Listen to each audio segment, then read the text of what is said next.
people in cities, but in fact the gentleman last night got in first and dealt with that subject, so I thought I would carry on and look more or less at the spaces within cities.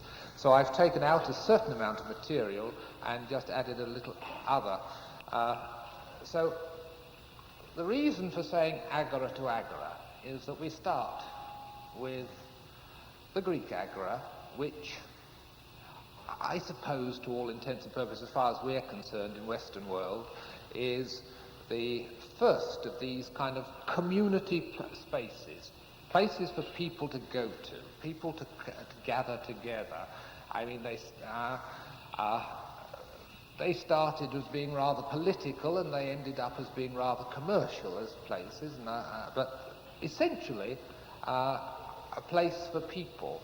And we're going to end at a building called the Agora, which is in a new town in Holland, and that's hence the title. So in a sense, it's a visual survey of spaces within towns spreading out over something like 2,000 years, but with an accent really on the last 500. So if I could have the lights out, and we start. Oh, no, yes, I have to control this thing. I hope I'm on. We start as we should. Well, not actually as we should, because it's convenient to start in Athens, and we start looking down from the Acropolis down on what roughly the area that is the Agora in Athens. I shouldn't really, and here we are in the Agora looking up at the Acropolis, and of course the two in Athens are very, very closely related, and I should not really use the Agora here because it's not a typical one. I think that we have a plan here which shows that, well, is there anything typical? No, there's usually something special about everything. And the special thing here is this kind of this route which starts at the bottom right-hand corner and runs, and you see the Agora right in the middle, back to front, but never mind, and leading right the way through up to the top left-hand corner, up to the Acropolis in the top left, and it's this group of buildings in the middle which constitute the meeting place. Well, I don't want to concentrate on this at all because it is just, in a sense, a lead-in. And just as I would use the Roman Forum, and this one I find a very good example. It's the one in Pompeii. It's the same type of thing, and it's in this kind of forum that one can begin to see some of the features that you would find in a Renaissance square. The idea that you would take a square and you'd put a group of buildings. In this case, buildings are religious buildings, administrative buildings, buildings for entertainment, and you would put them round a central square. You would put a colonnade round, and you would keep the traffic out. In fact, you've got your first pedestrian mall here.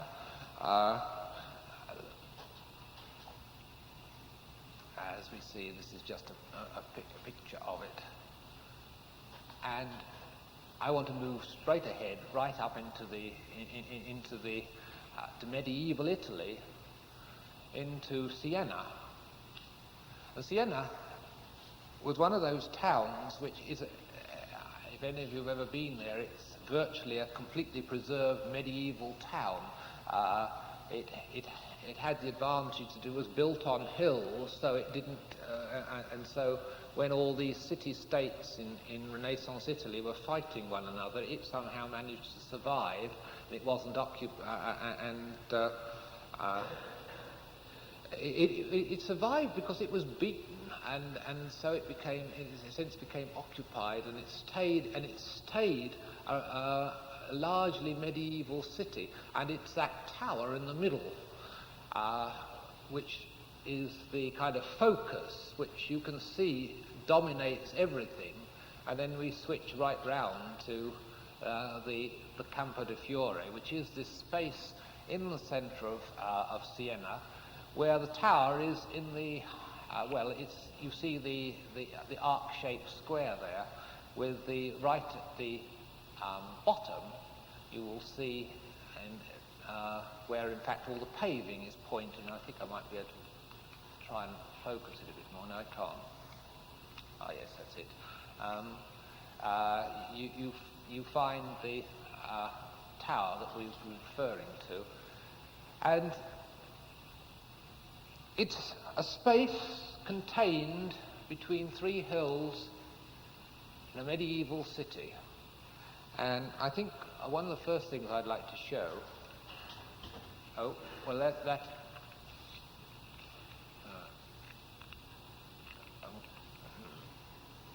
are. There you see the space.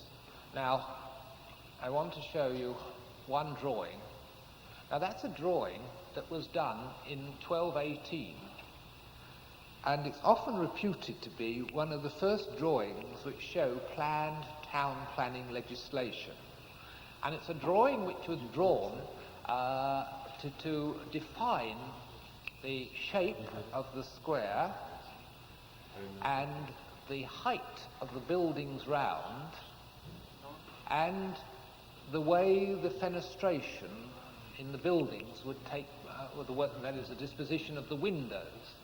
And to this very day, Siena maintains that. So you see the drawing, or the old manuscript done in 1218, and you'll see the city as it is today. And you can see that even though buildings have changed over those 900 years, or 700 years, the basic plan has been kept to.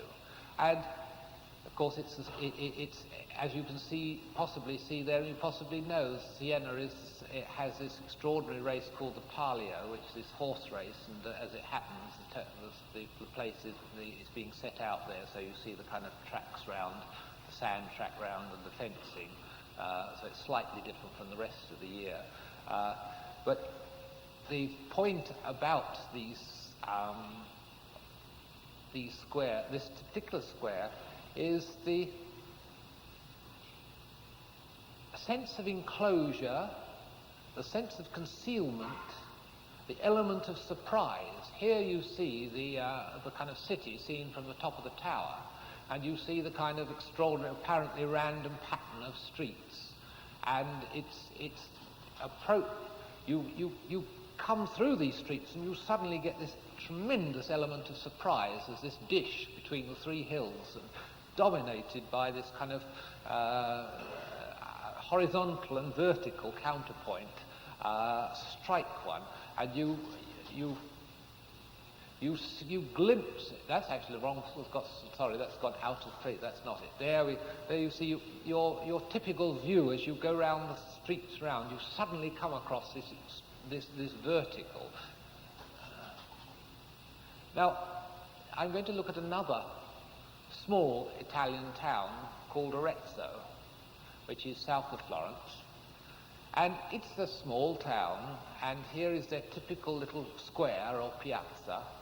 And it has many of the elements that you expect to find in this type of square. It has a church, which is the one on the left, a kind of Lombardy Romanesque with its this kind of decorative archwork around the apse. And then you get over in the top right-hand corner this rather ornate 18th century building. That's the court, and the building with the colonnade on the top right is designed by Vasari, the man who actually wrote the lives of most of the great artists of Italy. And this is one of the few buildings he ever designed. And so so even in that side of the square, you find buildings of about four different periods, all producing this kind of development. And and I'm looking. This is the church seen from behind. So always again you find, or usually in Italy, you find these streets which lead through to suddenly burst out into these large spaces which are used for marketing, for just actually being there is almost as important as anything else in Italian piazza. And this is the facade of the church with its kind of typical regional architecture, all those columns, most of those columns taken from old Roman buildings, just brought along, reused, so practically every column is different. On the back of the church again. The whole function of levels, of slopes, of stairs.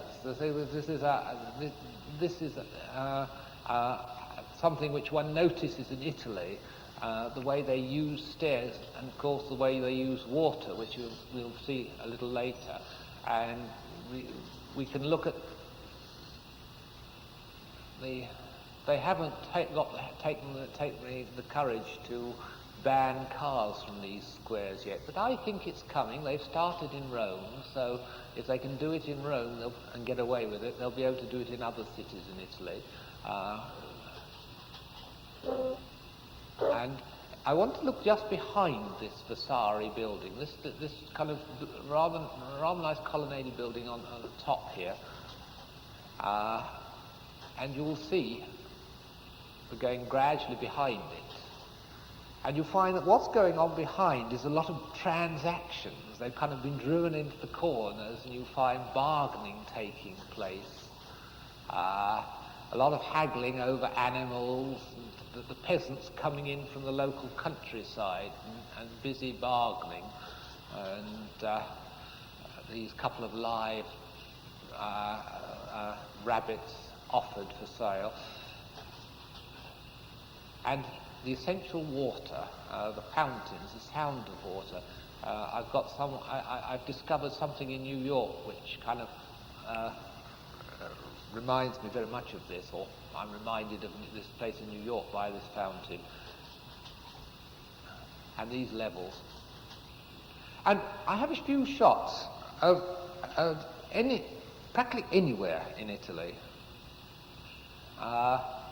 And one of the most extraordinary things is the kind of, in a sense, intuitive way that buildings, shapes, colours, volumes somehow seem to harmonise in Italy. They're all these casual relationships, and I've always felt that in a lot of these Mediterranean countries, it's kind of just been with them for centuries, and they've grown with it, and everything seemed to just come quite naturally.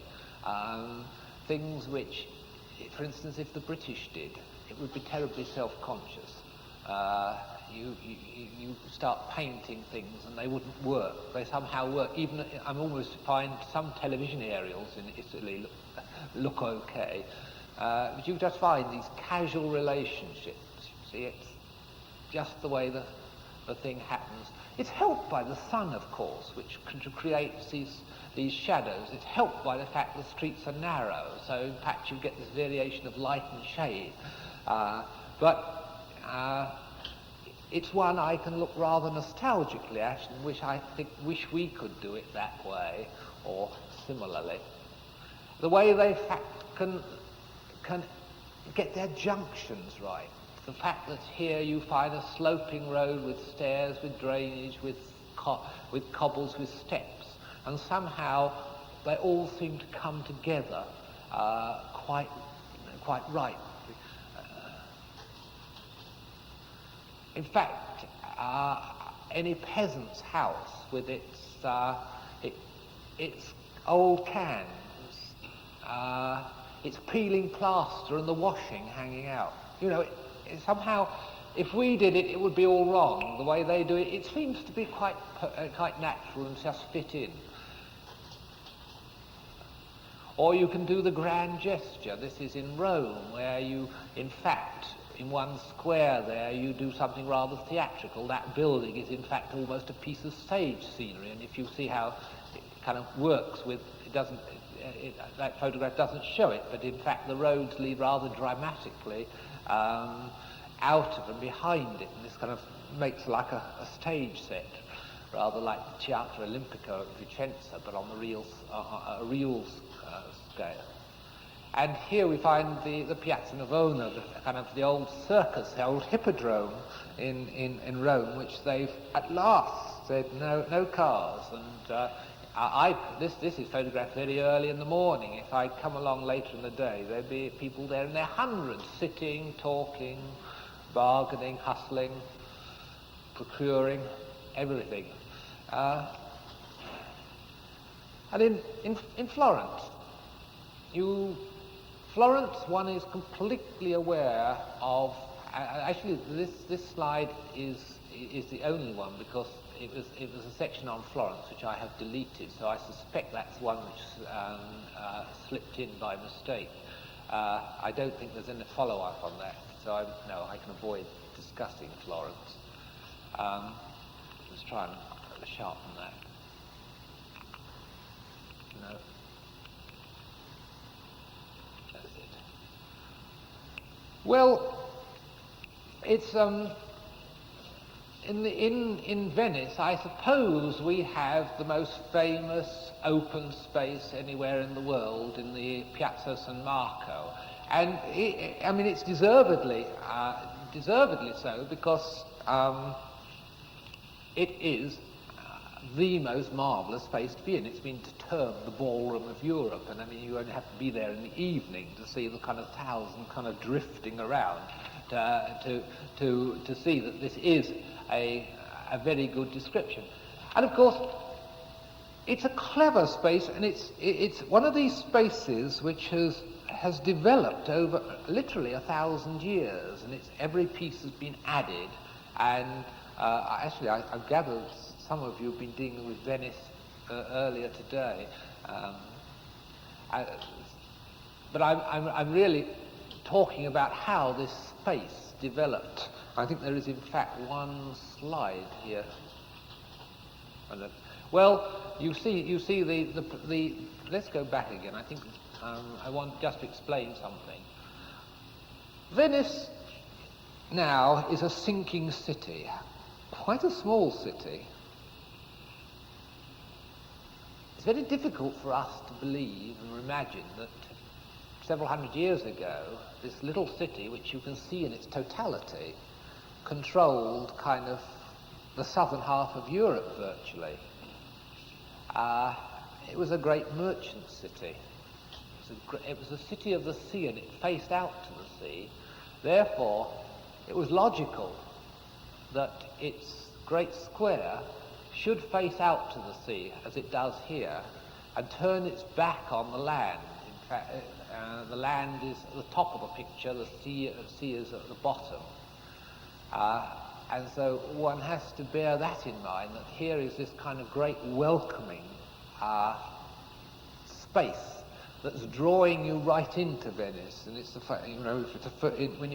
you come to Venice by sea, you come past it, and it is this space that you pass, and it is this. The way the space works, the way it draws you in, if you're coming in, actually if you're walking through Venice, you come in through little archways, and so you get the same thing as Siena. You get this element of surprise as you go through an arch and suddenly this big space. And it is the way that St. Marco has developed. And here you find the 3 stages of development. I can't point anything out from where I am, but if you look at the top, you see it virtually as it was around about, I would say between 900 and 1,000. The great campanile which dominates the square was built in the year 888, and actually it fell. It was burnt down in about 1320 and rebuilt, and that actually fell down in 1902 and was rebuilt again. But essentially, that campanile, which is a kind of linchpin of the space, has been there for over 1,000 years. Then you get the old church up there. You can see the old kind of Romanesque type church, which was the kind of Doge's private chapel. Then by 1073, in the second drawing down, you see how the San Marco, as we know it, has developed. But even at the top, you can see one of the conditioning factors for the square, for that square, and that is a kind of the slightly diagonal line which is at the very top, and which is one of the kind of canals which existed even in that time, and that set the line of the development. And then in the top one you can see the vertical, there's a vertical canal running down into the Grand Canal, and that is in fact, that at that time defined it. It was filled in around the year 1100, and the second one begins to show you how the development is going. And then when you come right down to the bottom's drawing, you can see how, in fact, around about 1425 onwards, they built a set of offices down the top, the top of the square, still following the line that has been set by the canal there, and then about 1575, 1580, the great library, which is I can't reach, so I can't point. You see the campanile, which is always standing there just in front of the St. Marco. Well, just below that is the great library, which was built about. Let me get my dates are 1540. And Sansovino, who designed the library, took the decision of moving the building line down. And so what he did was to throw this campanile out into isolation. Before, it had always been tucked in. You can see at the top too how it's tucked in. By taking the line down, putting the line of the library independent of the campanile, he created an entirely, a Renaissance conception. But if one thinks back to that early slide I showed you of Pompeii, you see in fact what is happening is almost a recreation of that Roman Forum some 1,000 or more years later. And then then a little later, a set of offices were built next to the library, going kind of to the left, and they match the ones on the other side.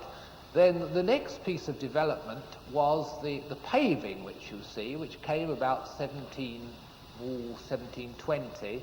You see the line of the paving in the square. And the final thing, which Napoleon was responsible for, is at the very end, the left-hand side, where there was an old church. He had it removed and had a connecting building put. And so you see how that whole space has built up over 1,000 years.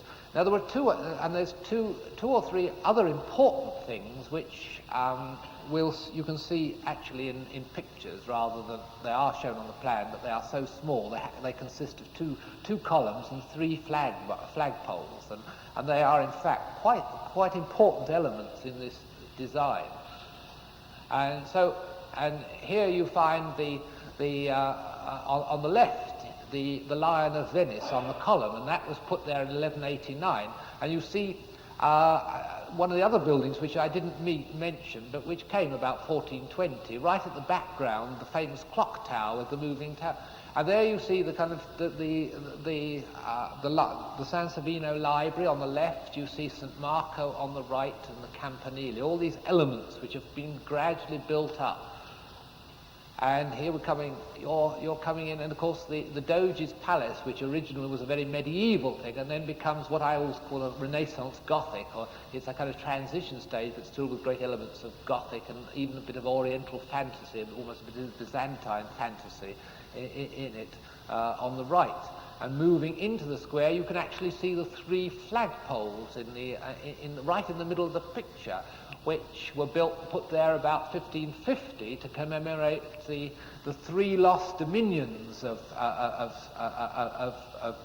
Venice: Cyprus, Crete, and Moray. So they have a definite role reminding the Venetians of what they've lost, but in fact having this producing another vertical element in the whole. And I just throw in the kind of the Renaissance courtyard at Urbino, just to show you that that the whole Renaissance colonnade was what they were moving to in Venice. And here you find the kind of the space seen from the buildings at the end, and you can see the 1420 offices, just a bit of them on the left, the additional offices on the right, built some 150 years later, the conscious decision of moving those right-hand offices back from the line of the Campanile, and then the whole role of the paving, that patterning in the paving, in a sense drawing you through the square right the way up to the west door of St. Marco. And then you can't see those 3 flag masts very well there. And again, and yet, and this one shows Venice in action. And I was very lucky. Actually, I didn't wait. I was one of the few people who didn't wait. This was the first time that the Pope had come to Venice in 1,000 years, and he kind of arrived and so in a sense, for that one day, one really got the feeling of how Renaissance Venice operated. There were about 100,000 people gathered in this square, and the kind of Pope arrived, walked down this thing, went into St. Marco, and then went out again. And I was busy looking at Palladian houses, so I didn't bother to wait. Actually, I missed a good show, and obviously, as you will see, I was obviously in a pretty good position if I had here to remain. And of course, looking at the other side of the square, when you come in, you see it, but when you get to a point in the square, you can't help but be pointed out beyond the two columns out to sea, which of course had made Venice. At the moment is consuming her.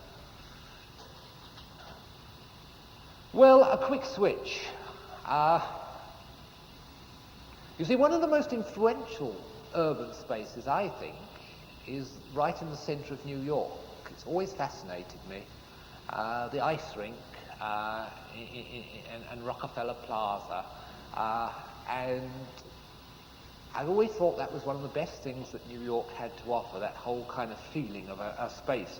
And I was there last week, and there were hundreds of people skating, hundreds of people watching, and it was a good place to be, and people obviously enjoyed it. And I might add that I left New York on the one day, I don't know how often they do it, when they banned the cars from Fifth Avenue and the thousands wandered down with Mayor Lindsay, and it was it was happening, and unfortunately my camera has broken, and I was really furious, because this was really one of those things, because here you saw it in New York. Here you got your St. Marco on Fifth Avenue, and the thousands were there, hundreds of thousands of people. There was street theatre, there were bands, it really was a marvellous thing. I don't know how often it happens, but I hope it does happen more. And in Berlin, they built, in the kind of rebuilt centre, the kind of rebuilt church, which is right in the centre of Berlin, they built their little Rockefeller Centre, which in fact they call the Kennedy Centre, and you're led in overpasses, and sometimes it's where things go wrong, because it has all the elements of the Rockefeller Centre, but somehow it doesn't quite work. I mean, it has its compulsory ice rink, which is, of course, a very good focus. I might add this is in midsummer and quite early in the morning, so possibly not the best time to photograph. But one finds you've got a big space, and then tucked round on several levels you get these kind of old lamp standards and plenty of lights, and there are spaces where people can sit and kind of get away from things. It's a pretty good urban space. But the one space that I would encourage anybody to see, I don't think it's one of many, but I think this is a particularly good one, is Munich. Now, Munich is a medieval city. This is the old what I call the high street, the main street of Munich, the old medieval main street. And it was decided about 5 or 6 years ago that they would ban traffic from the main streets. Furthermore, they would build an underground system. So first of all, they had to dig up the main street, put the underground there, and they have a most superb underground system there. And then they paved the whole of the main street, kept the traffic away, and literally thousands of people are there. It's one of those really marvellous things. I'm always kind of slightly depressed when I kind of read something like Jane Jacobs' Life and Death of American Cities, and say, hope we can avoid it. And in Munich they brought everybody back into the centre, and they've even gone to this kind of rather pastiche recreation of the old medieval gates. I think it almost looks like something out of Walt Disney, but I mean it is a copy of the original. But it's the way they've done it. They have chosen their paving well. In fact, Carl last night showed you several examples of the way Germans do paving, and they do paving extremely well. The way they group posters, as you see on the left, the blue, the signing is very well done. The S indicates that there's an underground station underneath. They also they brought in the compulsory flower tubs, but they're a good size. The way they used lampposts, they didn't use them in serried ranks. They grouped them, and they used these rather pleasant ones. The other thing which they did was to bring in literally thousands of chairs, just chairs instead of benches. And you just grab a chair, put a few chairs together, and you can sit and talk, or you just take the seat. And this kind of just small element of informality is really very pleasant. And they built a little single-story restaurant in one part of it, a little cafe, sidewalk cafe, just a simple little thing. And the use of water again. One comes back to water, and I showed you the arch which led into the city. Well, in fact, behind the arch is this fountain, and the role of a fountain is to kind of cut you off from the traffic behind. It provides noise, these concentric rings of jets pouring out, provide the noise of water, and also they provide a visual barrier. They cut off the traffic behind, and it's a nice place to be. The kids play music there, and every now and again they've put fountains and just tucked fountains in and created what I think is the nicest of the lot, just taking these granite curbstones, taking a whole lot of them and kind of making this simple little fountain, which it wasn't a particularly warm day that day, but on another day I was there, all the kids were busy bathing in it. Of course, it's as if they were bathing right in the middle of the main street. Maybe there's something Muncie could do. And arriving in New York last week, or was it the week before? I'm losing count. One of the pleasantest surprises I came across was a little tiny park just off Fifth Avenue on 51st Street, I think, or 53rd Street. and they call it Paley Park, and Paley Park is named after the president of CBS Radio, or CBC, well, it's CBC, isn't it, or whatever it is, CBS, and they wanted to provide a little park. They wanted to have they wanted to provide something for the city, so they went to the enormous cost of buying this little plot of land, this kind of one plot of land off Fifth Avenue, and just paving it, putting some locust trees down, and then building this water wall at the end, and slightly enclosing. I don't think I've got a photograph which shows the complete enclosure, but there is in fact a slight enclosure from the street, so that once you're inside it, the whole noise and sight of the water completely turns your back away from the street outside. And William Paley, when he had this idea, said he wanted to start the whole movement of what he called pocket parks, and the Rockefellers couldn't be left out of the game, so they set up another one just a little further east on 51st Street, called Greenacre Park, which also uses water. I don't think it's as well designed as this, but it does use water on many levels.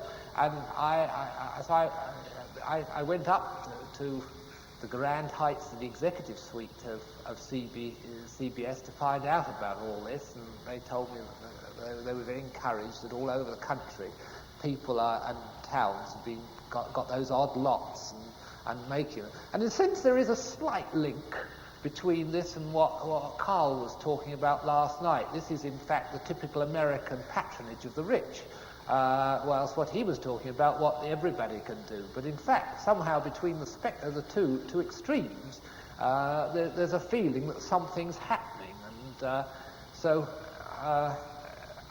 you know, if you've got a pocket lot somewhere in the town, in the centre of a town, well then try and encourage someone to do something with it. Well, an entirely different kind of space, going right back to our Agora, is this very famous building by Alvar Aalto in the little tiny timber town of Sanatsla in central Finland. It is a timber community, and it's way up in the kind of middle of Finland, and they wanted to have a little village centre. And it has all the ingredients of your agora: shops, administration, library, and a space in the centre.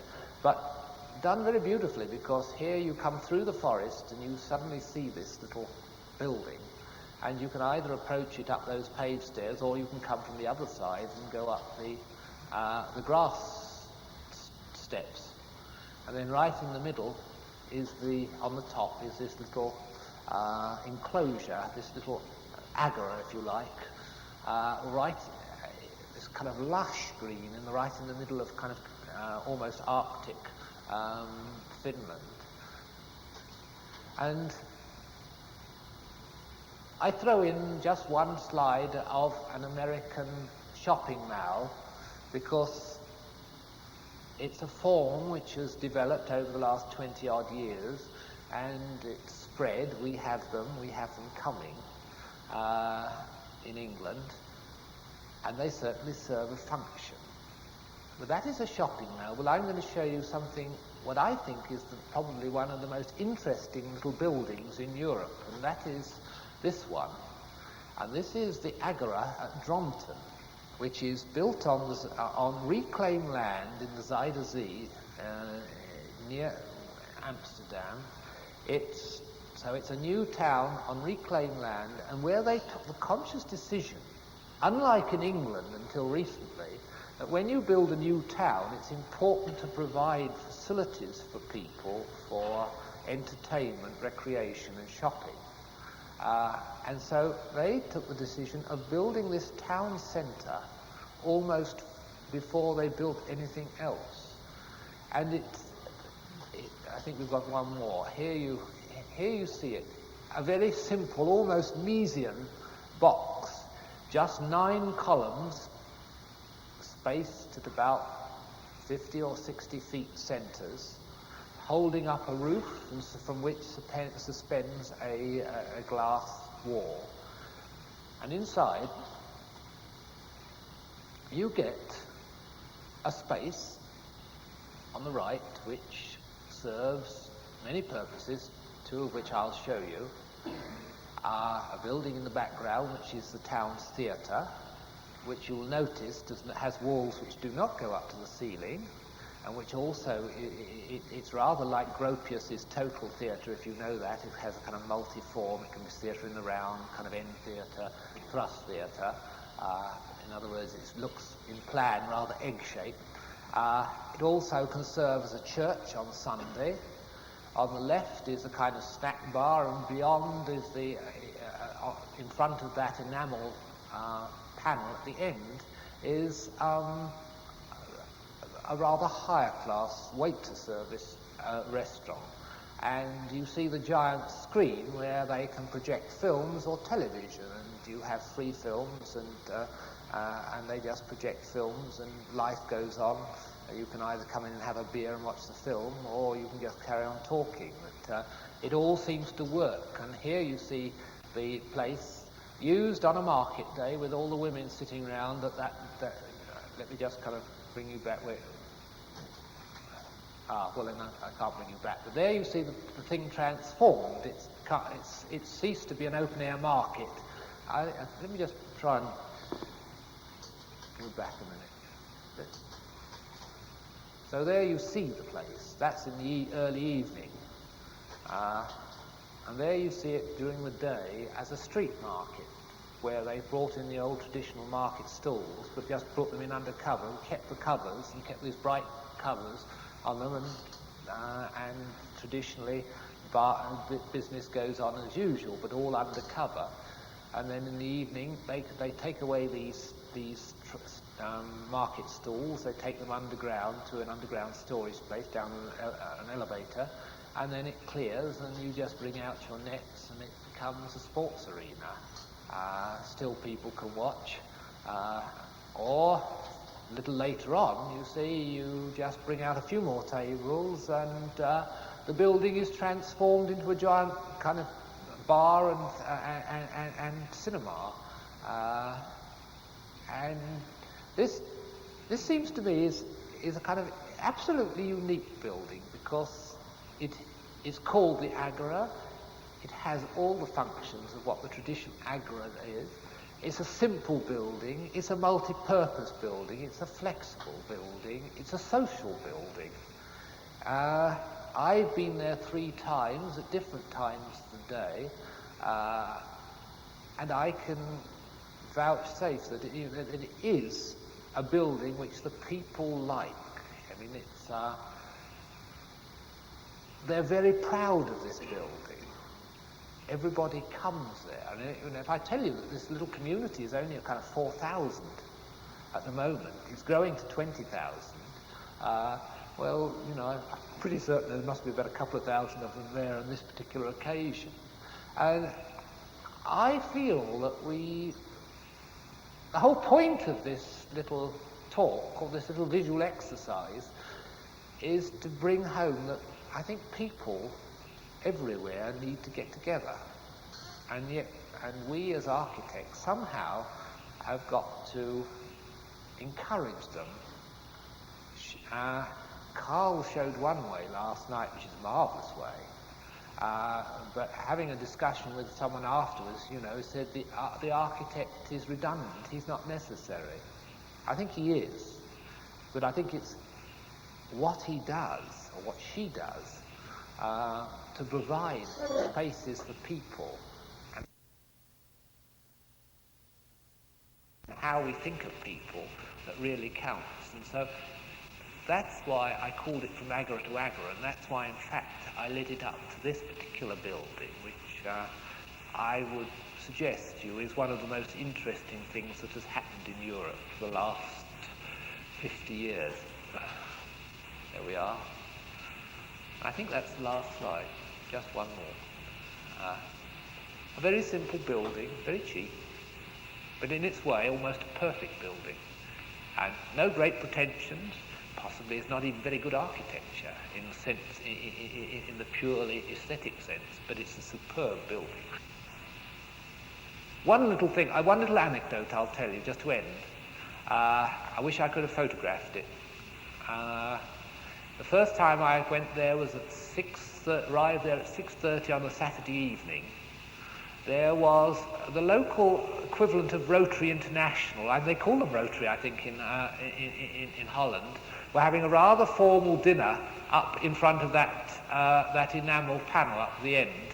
About 200 of them, kind of wearing some kind of almost looked like to me rather like a Salvation Army uniform, and the women in very bourgeois Hausfrau type dresses, long dresses, and all being very sedate, whilst on this piece of ground in front of us, the local kids were having a basketball game. And so the two were going on literally within a few feet of one another. But about 7 o'clock, while I was sitting there watching this phenomenon, and I mean it is a phenomenon, I just can't imagine it happening in England yet, the Rotarians' dinner ended, and they kind of drifted up onto this kind of rail. You see the railings running around the theatre, and started watching the end of the basketball. And the basketball ended, and some of the kids said, come and play ball. And some of these kind of these people, these men in their kind of their evening or their uniform rig-out, came down, and within 10 minutes they'd got a basketball game going between the men and the kids. And everyone was sitting around cheering. Now, if that's not a community working, I don't know what is. And I think that was really, for me, one of the most kind of pleasantest things I've ever seen in a building. Well, that's kind of agora to agora. Thank you very much. When you have the lights.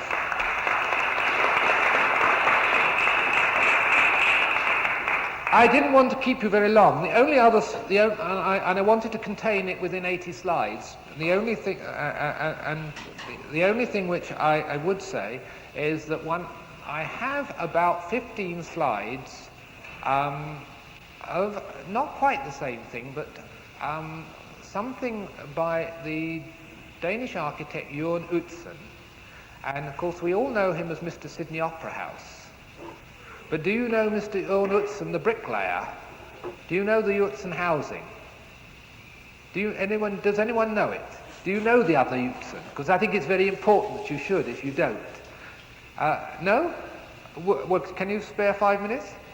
Because I'd like to show you, because it was a result of a conversation late last night. You know, Utzon designed the Sydney Opera House, and you've heard all the controversy and the trouble about that.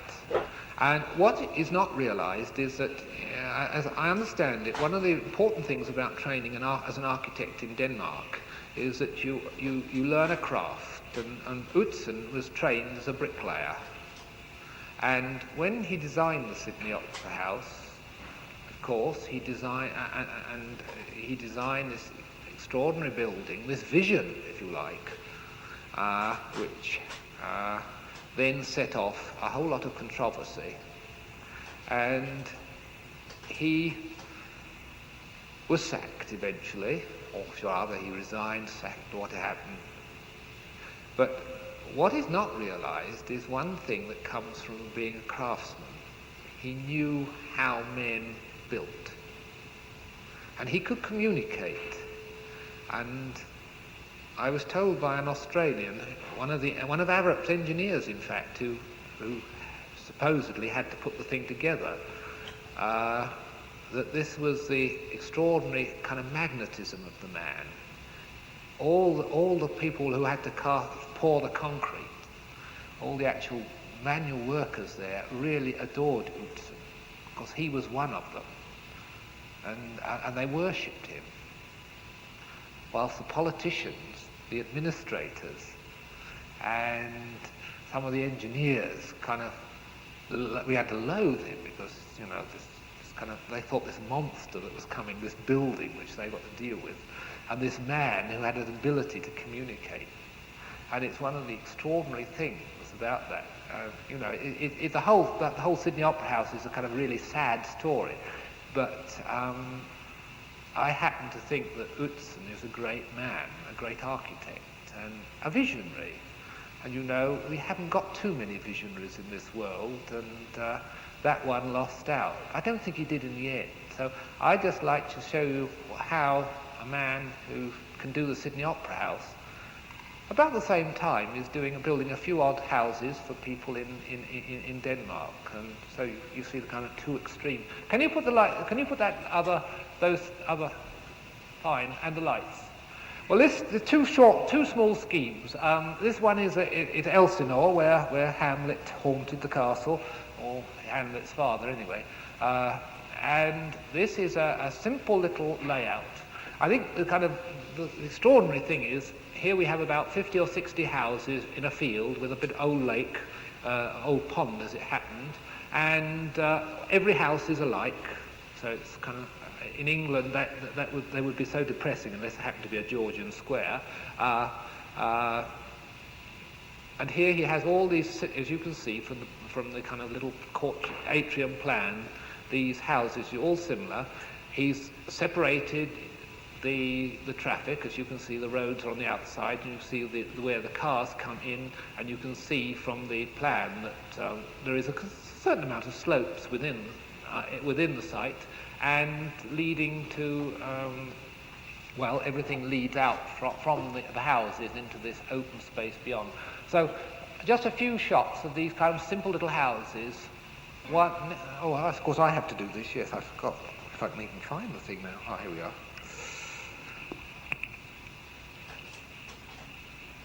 Well, nothing at all really, just a few paving slabs, marble chippings, the odd fir tree, and a bit of brickwork. Somehow it works. I mean, it's unpretentious, very simple. Just a bricklayer knows how to get his bricks laid. Just a pond with a few buildings around, nothing very special. Just walk across the kind of the back of this area of grass through into the little backyard, or look down onto from this rise into another of these little private worlds. And just another one, just actually nothing at all, but just this simple little world. And if anybody has ever seen the film Elvira Madigan, I mean, there is extraordinary quality of green in Denmark, and I always think of this kind of scheme as being the whole kind of green of Elvira Madigan. And the other scheme is just north of Copenhagen. Similar to idea. This is just a year or so later.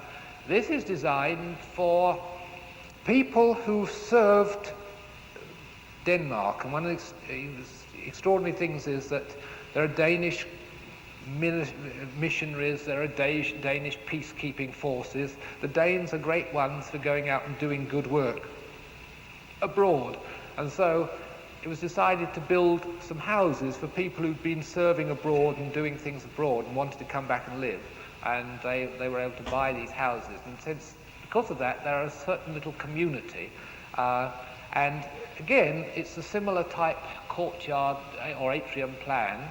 Again, rather similar to the other one, where from the top you see the kind of roads come in and filter down to the houses, whilst from the bottom, the kind of sloping down to meadowland, it just comes up on the other side of the houses, so you've separated your traffic beautifully. And then, if you see, it's like three fingers, the right-hand finger going up from the meadow, up the slope. Right at the end is a little community centre, and it's that, and the few shots I'm showing you are really around that area. So you approach the road, from the road you have this kind of parking, just not just a straight road, but just simply done, well considered. Even tarmac in Denmark seems to look a bit better than it does in England. The use of just of low-growing plants, the use of climbing plants. And this is the other side. and it's just this repetitive housings, about 50 of them again. It's the way they're arranged in the landscape that is so marvellous. You see them just repeating. Some you've had to build up quite a bit, and they're quite luxuriously planted in the little courtyards, which of course are, I mean, the whole of one of these plots would be contained in a space smaller than this room. And up. Leave a boulder or two that happens to be there. Provide a way up. Adding the kind of slight Japanese feeling, the way of colours and the use of climbing plants. The use of this use of the well-chosen plant in Denmark. And this is the little community centre at the end of that kind of up that slope. And here is kind of place where you can kind of get together, where you can get a meal if you want to. And beautifully simple architecture. Just using these very simple vocabulary of brick, glass and wood. And I just think that's the only, it's just those few slides, but I just think that it's well worth reminding people who don't know that there are two sides of Utzon, and I also like this one as much as what might have been the Sydney Opera House. Right, okay, that's it.